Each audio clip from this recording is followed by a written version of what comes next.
তো hello guys, welcome to my YouTube channel. তো আবার চলে এসেছি একটা নতুন ভিডিও নিয়ে। তো ভিডিওটা দেখতে থাকো। আমরা চলে এসেছি রামপুরে এক কাকুর বাড়িতে কাজ করতে।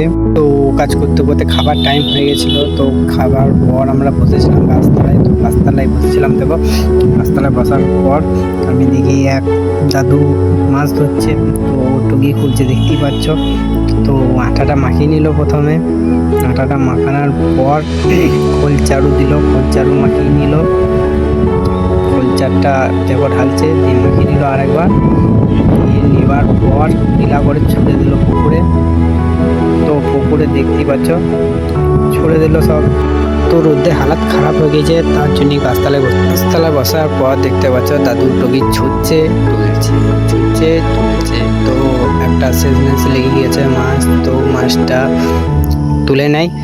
মাছটা তুলে নেওয়ার পর আমরা আবার চলে আসি কাজে লেগে পড়ি। তো হয়ে গেছে আমাদের সব কমপ্লিট। তো আমরা বাড়ি যাওয়ার জন্য প্রস্তুত হয়ে গেছি। তো আমরা বাড়ি যাবো এরপর। তো আমরা